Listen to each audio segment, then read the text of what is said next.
ఎచ్చెర్ల నియోజకవర్గం లాబేరు మండలం లాబేరు పంచాయతీలో ఎన్నికల ప్రచారంలో భాగంగా వెళుతున్న దారిలో ఆగి కూలీలతో మాట్లాడి వారి యోగక్షేమాలు తెలుసుకుని వారికి అందుతున్న సంక్షేమ పథకాలు అడిగి తెలుసుకుని ఫ్యాన్ గుర్తుపై ఓటు వేసి అత్యధిక ఓట్లు వేసి గెలిపించాలని ఎచ్చెర్ల ఎమ్మెల్యే గొర్లె కిరణ్ కుమార్ ప్రజలను కోరారు। ఈ కార్యక్రమంలో ఎచ్చెర్ల నియోజకవర్గం ప్రత్యేక పరిశీలకులు, corporation chairman, Etcherla market committee chairman, Etcherla నియోజకవర్గ ఎంపీటీసీలు, జెడ్పీటీసీలు, వైస్ ఎంపీపీలు, మండల పార్టీ అధ్యక్షులు, జేసీఎస్ ఇన్ఛార్జీలు, బూత్ కమిటీ కన్వీనర్లు, పీఎస్సీఎస్ చైర్మన్లు, మహిళా అధ్యక్షురాలు, వైఎస్ఆర్ కాంగ్రెస్ పార్టీ శ్రేణులు, సోషల్ మీడియా సైనికులు తదితరులు పాల్గొన్నారు।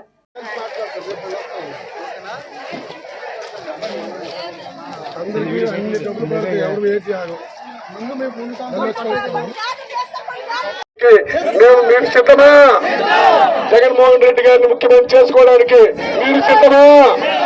జగన్మోహన్ రెడ్డి గారిని ముఖ్యమంత్రి చేసుకోవడానికి మీరు సిద్ధమా? ఒక చావైనా పుట్టుకైనా ప్రతి ఒక్క కార్యక్రమానికి మీ గ్రామానికి నేను అనేక సార్లు మిమ్మల్ని ఈ గ్రామాన్ని రావడం జరిగింది।